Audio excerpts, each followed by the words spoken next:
buckets of fun. His balls pop out of his mouth. Balls pop out of his mouth. Right out of his mouth. Unboxing.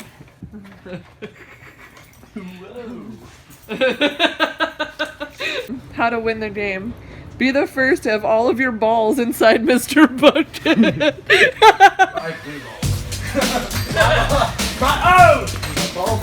This is an endless journey. Wait. This is chaotic.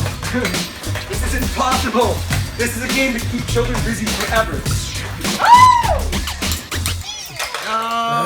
Michelle. I think the game's rigged because I thought it was just to keep kids entertained for hours, but I think Michelle was the only adult in the room because she won.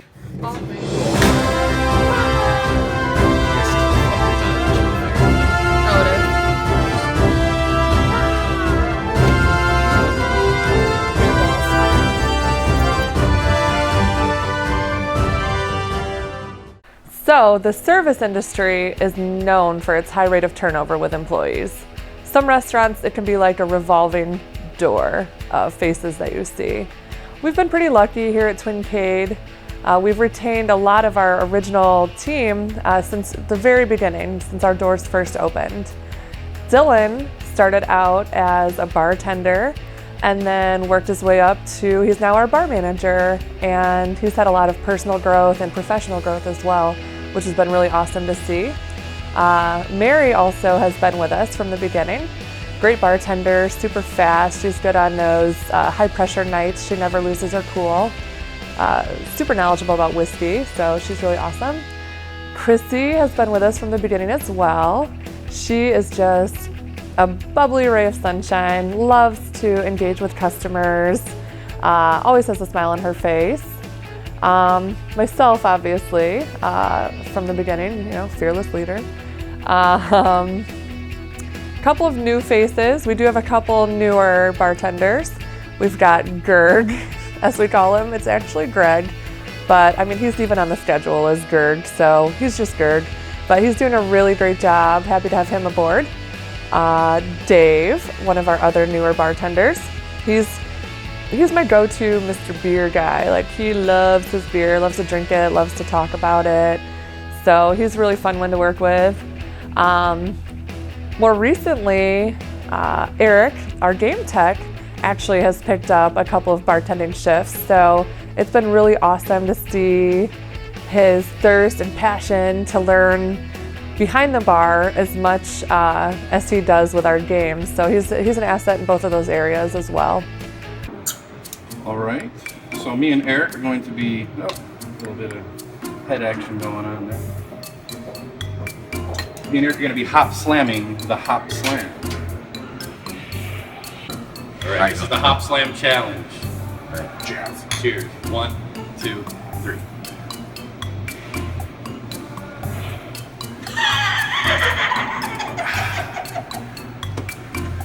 Oh, don't give up. Come on, man. Woo! Good job, good job. All right, who won? Eric. This week we brought in some awesome new games here onto the floor at Twincade. The first thing we brought in was a brand new KISS pinball machine from Stern. The thing is gorgeous, it has amazing art, all the members KISS alongside of it. It's super colorful, fresh bright LEDs, has KISS toys in it, Gene Simmons' head, and a Paul Stanley toy in it also. It's an amazing machine, and I'm super excited that we have another new pinball machine on the floor, and it's a super fun game to play. Also, it plays, I think 12 KISS songs that you get to choose at the start of the game. All classic KISS songs, of course. Also, we finally got Dig Dug out on the floor. Dig Dug's an amazing game. In Dig Dug, you control Dig Dug, who can burrow underground, and there's monsters that you have to eliminate. You do that by either inflating them with an air pump until they explode, or by dropping rocks on their head. It's kind of the whole premise of the game. clear the monsters, clear each level. This thing sat in our back room forever, waiting to be repaired. It actually was a simple repair, but it just needed these buttons, which are on a lot of Atari games. They're volcano buttons, and they're really hard to come by. Once we were able to locate those buttons, we were able to get Dig Dug out on the floor. It's an amazing game. When it was sitting back here waiting to be repaired, everybody would say, "Oh, you have Dig Dug, when is it going out?" So I really think it's going to be a super popular game here, and I'm really glad that it's out on the floor now. These buttons are for Atari games, and they're super hard to find, and it seems like the LEDs go on them a lot. And now that they're hard to find, they're like cone base. They screw in like that. Or I guess like this, really. Yeah, and they're also very expensive now because someone was smart and was like, these are real hard to find. I saw them for $12, and then they jacked them up. It's like ridiculous. So I'm glad we found them. Yeah. So ever since we got Dig Dug, I'm so addicted to trying to beat the high score. Oh, actually, the high score yesterday was around 35,000, and somebody has beat that, so they have 37,000, which honestly, 37,000 probably in the scheme of things is probably kind of a crummy score. But I never really played too much Dig Dug, so I'm trying to learn how to high score in this thing.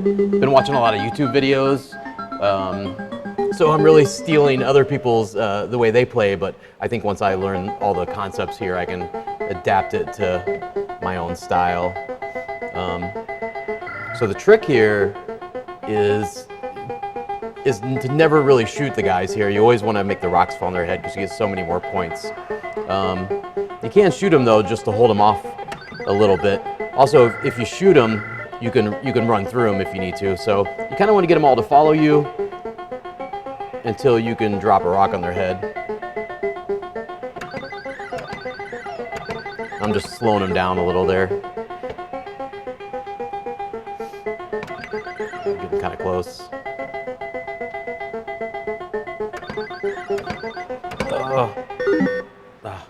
Yeah, so I was leading them to the rock, but I didn't do it right, so I don't know if I can redo this now that I already have the tunnel. So 37,000, my score is 770. So I'm doing very well this game.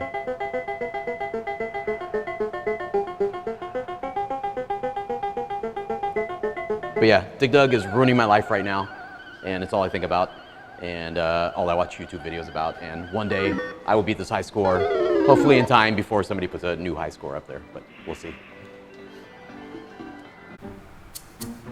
Like, I feel like they want me to take my shirt off right now because that's kind of my thing, I guess, is just taking my clothes off on camera. But part of my New Year's resolution was to not do that anymore because I'm really trying to save whatever dignity my family name has, which probably isn't much now that I think about it. Maybe I should take my clothes off. Maybe I should have just been a stripper instead of a kitchen manager. What would that look like? Me stripping. Sorry, daydreaming. Yeah, still thinking about me taking my clothes off. I'm not gonna take my clothes off anymore, even for the camera. Right now, you got your butt cheeks. Oh no! This is Trump Planet. Gotta get a little more. Wow!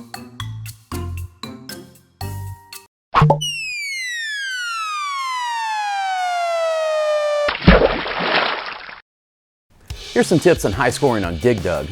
Number 1, always kill enemies from the side rather than the top or the bottom. You'll score higher points this way. Also be sure to kill the enemies lower in the dirt. The lower in the dirt that you kill the enemies, the higher score you'll get for the kill. Number 2, after dropping 2 rocks, a fruit or vegetable will appear in the center of the stage. The fruit or vegetables, they range in score from 400 to 8,000. Starting at stage 18, you'll always get a pineapple, which is worth 8,000 points. It's often better to grab the pineapple rather than to chase a bad guy off the screen. Number 3, you can run through inflated enemies. This helps to group enemies together so that you can lead them to a common rock, or it also helps in tight situations. Number 4, stages 1 through 11 all have a distinct pattern. Starting at stage 12, the pattern repeats every 4 stages. If you can learn these 4 patterns and make it to stage 12, then you can play indefinitely, leading to an ultimate high score. All right, that was it. 51,000, not too bad. My high score right now is actually about 82,000, but somebody came in here and got 83,000, so they barely beat me. But I'm getting better all the time, playing every day, and I'm hoping that in maybe a year's time I could be a real high scorer. So we'll see how it goes. Cheers. Well, let's just chug it then. Your chugging contest is this. 1, 2, 3, cheers. Wait. I don't even know how to chug. Do cheers. 1, Have 2, you ever 3, chugged a go. beer? No. Okay. I'm a lady. You need me to be in there and count it down for you? Okay, 1, 2, 3. Almost. We also have a brand new server, Jeff. Super professional guy, but nothing but pleased with him so far. I told Brad it was Hawaiian shirt day. Now it's a juggalo wearing a Hawaiian shirt in the kitchen. Yeah, but yo, I'm not telling the story in front of the camera today. This motherfucker tells me it's Hawaiian shirt day. He wears a Hawaiian shirt to work every fucking day. Guess what? Coincidentally, I'm the only guy wearing a Hawaiian shirt today. Annie, she's been with us from the beginning as well, one of our servers. She is just an awesome presence to have around. Very kind, gentle spirit, great with our customers as well. Our other server is Lance, who we've definitely referenced in earlier episodes. Fancy Lancey, Lancey Pantsy, Antinous Pants Lance, Lance Revolution, the Lanceraptor, Lance Formers, More Than Meets the Eye. I have a lot of names for Lance. I don't know if he likes it or hates it, but he kind of just goes along with it, so who knows.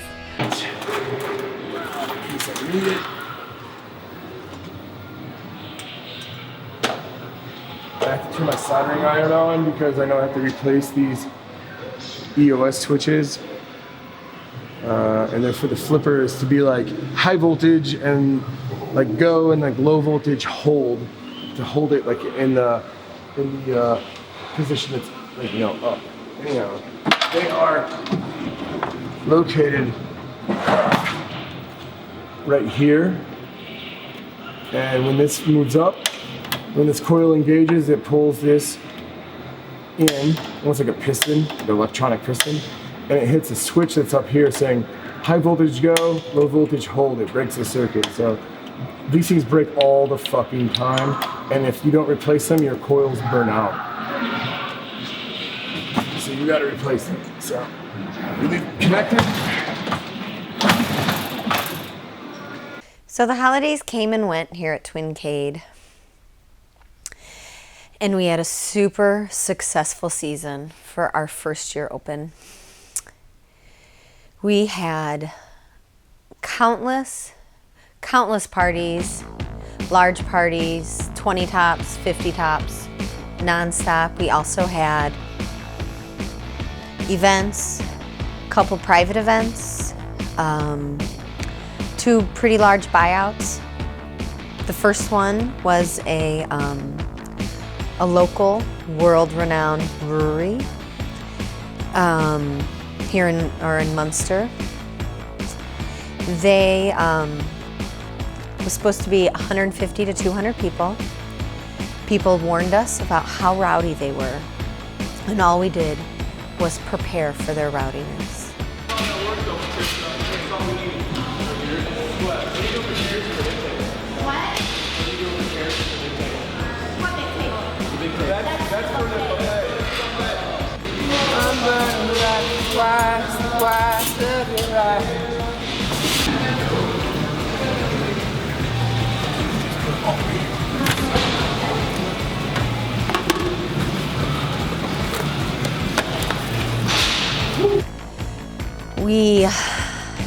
They bought $10 per person in tokens, and we put them in little baggies with little bows to be, you know, a little fancy.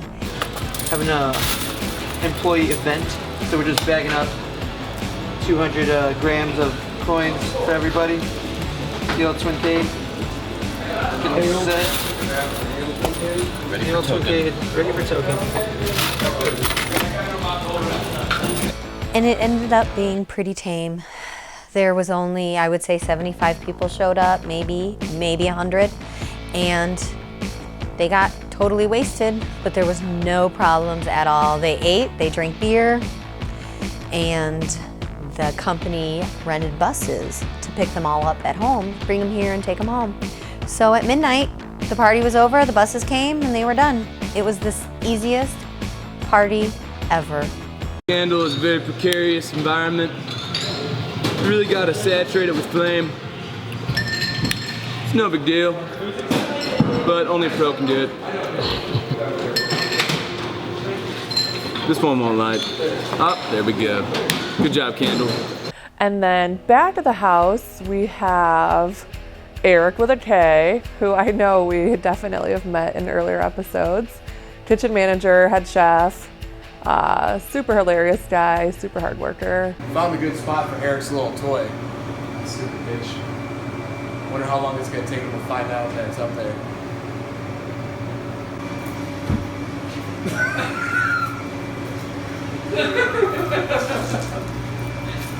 He's shaking his head in distress. We have Art, our other cook, our resident in-house professional skateboarder, and Mr. Cool Guy extraordinaire. We also have Troy, who is doing double duty as a game tech and a cook now as well. So it's been really cool to see him thrown into a new situation and how he's grown and thrived as well. That's a common theme around here. A lot of us wear many hats. Just, you know, we do what it takes to get whatever needed done. Like, sometimes it's this, sometimes it's that, it's a little bit of this and that sometimes. So we all around here, we just work as a team, and it's really awesome. The other party, on the other hand, was a restaurant in the area. There's a few of them. It's a pretty large wine restaurant.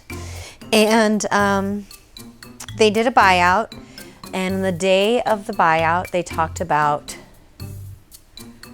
bringing in a DJ and bringing in a police officer, an off-duty cop, to do security, which was news to us. So when they all showed up, we had no idea that was happening. And that was a shit show, complete shit show. There were people vomited on our video games, actually vomited on the games. They drank so much, or I don't know, or maybe they were just had the flu. But they were booty humping all over everywhere. It's an arcade, and there was a dance floor, and they were grinding nonstop. It was so out of place and unreal. But this company didn't foot any of the bill. They made the people pay for everything. We were when we cleaned up, we found so many funny items, really funny items. But all in all, I mean, at the end of the day, it was a big success. We made a bunch of money and had a lot of fun. Both parties, everyone enjoyed themselves. And it was a big learning experience for us. So after last night's crazy party, we found things you find on the floor on shitstorm nights. So far our box includes a pack of cigarettes with 3 unsmoked cigarettes. We have a clear blue pregnancy test, expires on 2/28/2019, and a condom, which is hilarious because in theory they should negate each other, but they're here. Alright, so we just got a new freezer to increase our freezer space, and we decided not to get rid of the box yet. We're gonna scare some motherfuckers. Let's do this.